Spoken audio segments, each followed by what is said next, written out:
Hey everybody, it's Tessa from Meyer Hatchery. I have an overabundance of eggs, as you can see. So I know molting is coming. I can see it in some of my birds. I'm gonna start preserving my eggs now so that when fall and winter hit, I've got a nice stash of eggs for both baking and for fresh cooking. So the two types of preservation we're gonna focus on today are freezing eggs and water glassing. So I'm doing these at the same time. That's because when I'm going through my eggs, I'm gonna be selecting ones that will be good candidates for water glassing, and the other ones are gonna go and become ones that will be better for freezing. And that's gonna be based on the shell. Water glassing is a really old method of preservation from about the 1800s. So this uses a lime, which is almost like a concrete mix. It's not concrete mix, and it's important that you use only pickling lime. The kind of lime you'd use for insect control in your coop is not the same thing. So you're gonna wanna find some pickling lime. That's how you're gonna water glass your eggs. You're gonna find a container that's food safe. So in this case, I'm gonna be using this larger glass jar because I'm not gonna be doing more than a dozen eggs, but you could fill either a 3 or 5 gallon bucket with eggs for water glassing, as long as you have someplace cool and dark to store that large of a container. So, how do we know which ones are better for freezing and which ones are better for water glassing? Well, it's all about the shell. So I'm gonna show you some good candidates for water glassing and some bad. So let's start with this first one right here. This is Snowball's egg, and it looks like it has a little poo on it. This is not a candidate for water glassing. Water glassing has to have the bloom intact, which means I can't wash this. And just one tiny crack or one tiny piece of bacteria on these eggs is going to ruin my entire batch. So this is not a candidate. It cannot be used in water glassing.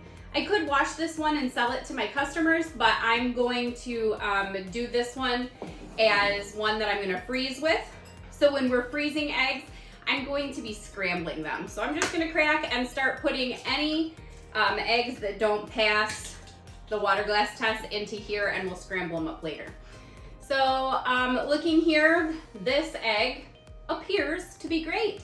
There's nothing on it, there's no poo, it's just straight white. But there's one more step before I determine whether or not it's gonna be okay to go in here. And that's gonna be to candle it. And what I'm looking for is any hairline cracks, or really porous shell. You know, sometimes you have somebody that's low on calcium and maybe their shell is really porous. That is not a good candidate for water glassing. So this one does appear to be okay. So I'm gonna keep going through all of my eggs. I'm gonna find the ones that look decent, candle them, make sure I'm right. This one looks pretty good too, no cracks here. So in a jar for water glassing, for every quart of water, you are going to be able to cover about 15 eggs. So in here, I've already got a quart of water put in. And now I'm going to be adding 1 ounce of pickling lime and shaking it up to get it combined. So in this jar, I'm just gonna open up my pickling lime. 1 ounce of pickling lime is about 2.5, a tiny bit more tablespoons of pickling lime. So 1 ounce equals about 2.5 tablespoons. So there's one. Kind of looks like ice cream. Ice cream. All right, there's one. Here comes 2. And then if I was smart, I'd have a 1/2 tablespoon, but I don't. So I'm gonna try to eyeball it here. Make sure I've got just a tiny bit more than half. Add it in. Close this back up. Get that out of my way. I'm gonna add the top to my jar without one of my hairs. I don't need to preserve that. And I'm gonna give it a good shake. Kind of looks like milk.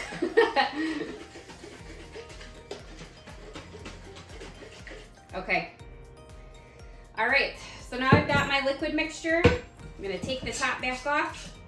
I'm gonna add the eggs in here. Now this is important too, because remember, we can't have cracks. So when I'm putting them in there, I'm gonna be putting them pointy end down, And I'm gonna be as gentle as I very possibly can and let this little one slide in. Oh, there it goes. There's one. There goes two. Okay. I can hear them clacking around in there. So I'm gonna keep going through my eggs. I'm gonna fill up my jar, and then I'm gonna show you what we'll do to freeze our eggs. Give me a second, I got some work to do. Okay, I've got my eggs in there. So you can see that the lime has kind of settled to the bottom, which is completely fine. I've got all of my eggs in. I did put 13 in there. I didn't make it to 15, and that's because I had some eggs that were just absolutely gigantic. So those are in there. And it looks like, you know, almost like milk as it comes down, but I can see that there's an egg all the way at the bottom. So this mixture now goes into a cool, dark place, and it can sit for a year at least. You'll use these eggs just as you would an egg that you just went and collected. So what the lime does is it fortifies the shell and keeps them fresh. So whatever's inside, it should be the same way approximately that it was when it was laid. So water glassing eggs can be used for like straight up cooking. You want an over easy egg? This is your method. If you're doing baking and things like that, freezing is a lot easier. So this one, out of sight, out of mind until we need it. And now let's look at our freezing of eggs. So I've got all of my poo shell ones over here. I'm gonna give them a quick whisk just to get them all together. And it doesn't have to be perfect. Like, I'm not looking for, you know, food TV kind of a consistency here, but do your best to make sure the whites and the yolks are integrated. Whoa.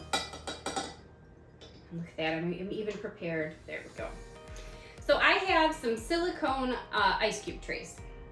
You can get these in all shapes and sizes. These ones are smaller than one whole egg. So you could get a bigger ice cube tray that will allow you to just drop a whole egg that's been cracked into it after it's been scrambled. But I'm using it this way because I know that 2 of these equals 1 egg. So when I'm using it for recipes for myself, I just have that written on the bag. So I'm just gonna be pouring these in here and filling it up. Oh, I might only have enough for 1. Yeah. Okay, so I've poured them in. I'm gonna pop them into the freezer, and there I'm gonna let them sit until they're completely solid. Now, the wonderful thing about silicone ice cube trays is that when they are all done, you can just push on the back and pop those cubes out, and then they can be stored in a freezer lock bag to keep them fresh. So frozen eggs, we want to try to use those within about 3 months, but if you start now, that'll get you back through the first couple months of fall, especially when kids are going back to school and you might not have time, or your hens all might be molting. These are the 2 easiest ways to do whole egg preservation or scrambled egg preservation for easy meals. So be sure to check us out at meyerhatchery.com. In our blog and on our YouTube channel, there are tons of resources on how to use eggs in cooking or around the house. And if you ever have any questions, don't hesitate to reach out at info@meyerhatchery.com. And hey, did you know you can get $5 off your next order? Be sure to use the coupon code below and enter it at checkout for $5 off your next new order with Meyer Hatchery. Happy cooking, happy preserving, and have a great day, everybody.